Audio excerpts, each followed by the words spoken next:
अनेक जण विचारतात, काय हो, बिझनेस प्लॅन कसा बनवायचा? आणि तो बनवावा लागतोच का? म्हणजे नाही बनवला तर?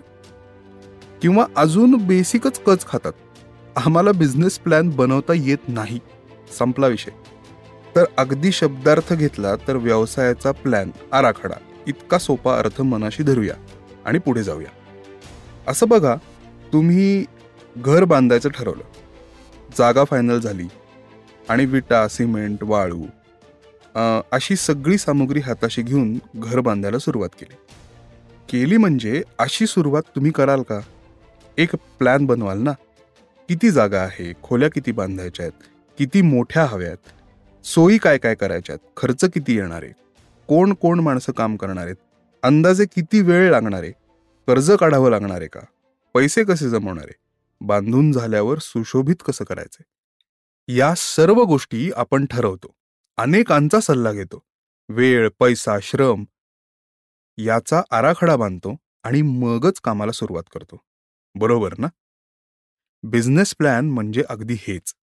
जेव्हा तुमच्या व्यवसायाचं स्वरूप, त्याच्या गरजा, तुमच्याकडे असणारे रिसोर्सेस, नेटवर्क आणि मार्केट रिसर्च याचा आराखडा बांधणं म्हणजे बिझनेस प्लॅन.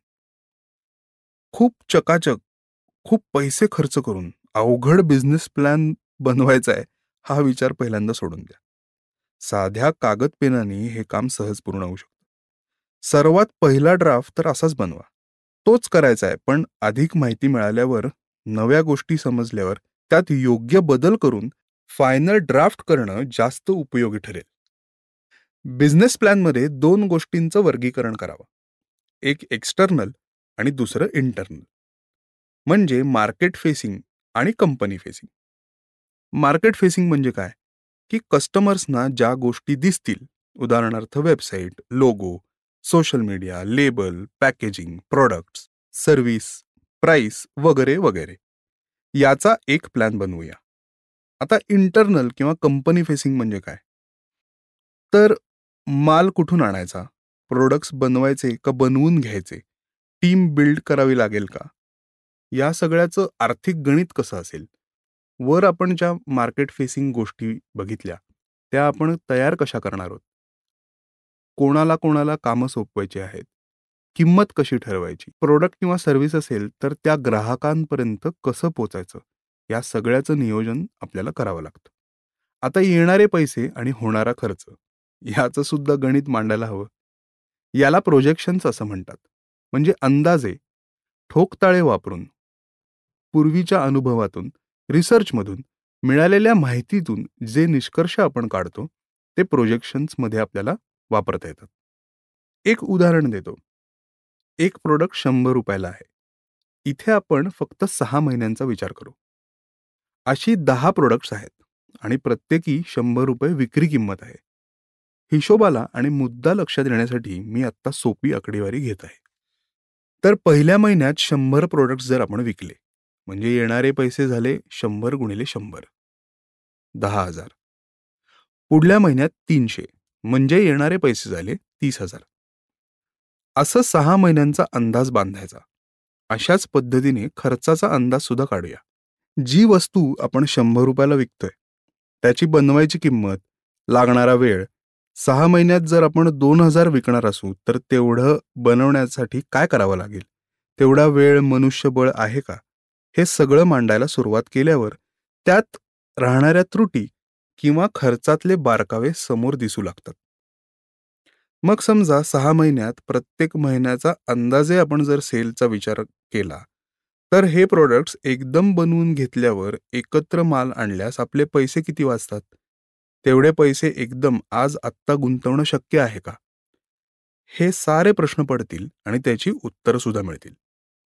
या ड्राफ्टचे 2-3 रिव्हिजन्स होतील आणि तुमचा बिझनेस प्लॅन तयार होण्यास सुरुवात होईल.